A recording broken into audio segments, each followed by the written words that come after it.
Captain Hawklin is an adventure series set in the 1930s, and it's based around the story of Stephen Hawklin. He's a decorated combat pilot during the First World War. He runs off from his family life. He's grown up privileged. His father is very well known and builds planes for the government and is into aviation. But he doesn't have a very good relationship with his father, so he runs away. His mother left when he was young, so he never knew her.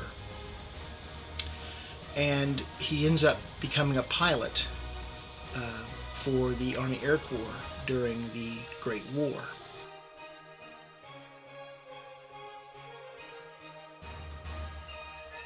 But the Captain Hawklin era in the 1930s, for me, is a time of wonderment.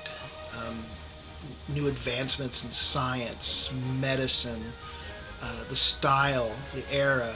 A lot of people have called the Captain Hawklin series steampunky. I'll give you that. It's kind of leers toward that way a little bit. But it's more of a golden age adventure story when the heroes won and the villains lost.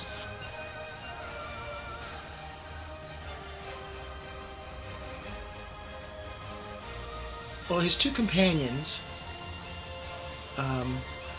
Oscar Lyman and Oz and Hardy Miller, are loyal to him. Oz is a pacifist, although he fought in the war. He swore he would never kill again after the war. He went off and he did some big game hunting with Frank Buck, the legendary big game hunter. If you're too young to know anything about Frank Buck, you should look it up. Anything that's historically, I use historical figures in the book, or say historical situations, and if you're not quite sure what they are, you should go and look them up. Of course, these books are more geared toward people who read pulp and understand and know that era. Hardy is Stephen's conscience in a lot of ways. He tries to make sure that Captain Hawklin doesn't barrel into situations, although he does have a difficult time keeping him reined in. I think you'll find both of his supporting characters, Oz and Hardy, are interesting, and they too have stories to tell away from Captain Hawklin. And I do try to give points of view with them throughout the stories.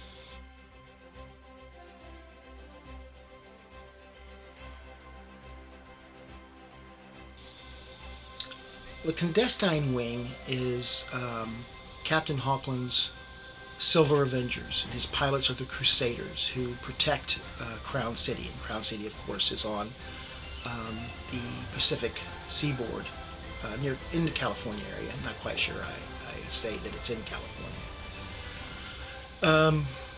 But they're all hand-picked. They become students of Captain Hawklin, and then they go on to fight in the Second World War when it comes along. There are a couple characters from the pulp era that I have used as Captain Hawklin's pilots, just in passing by name. I don't go into great detail about them. They're kind of Easter eggs planted throughout the books, and so I leave those there for people who read the pulps can see them and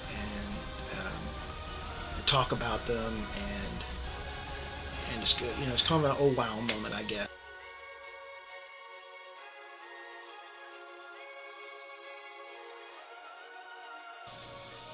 If I had to sum up the Captain Hawklin stories in one word, I can't. It's action, it's adventure, it's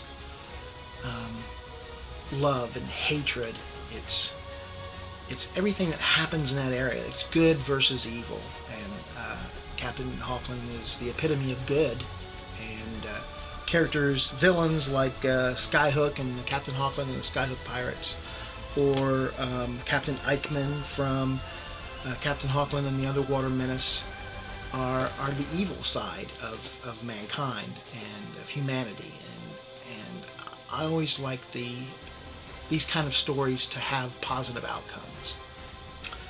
The Captain Hawklin series isn't written in order.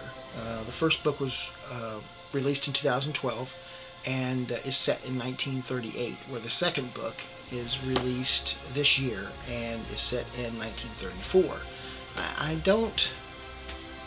want to set them out of order, just because I want the readers to experience Captain Hawklin out of order. I wanted them to learn a little bit about him here and a little bit about him there. And you can read each book separately, and they're not connected. They're standalone stories. I hope readers of the new pulp stuff will enjoy Captain Hawklin as much as I have writing it. And I'd like to announce that the third book that I will be writing in 2015 will be called Captain Hawklin and the Subterranean Empire.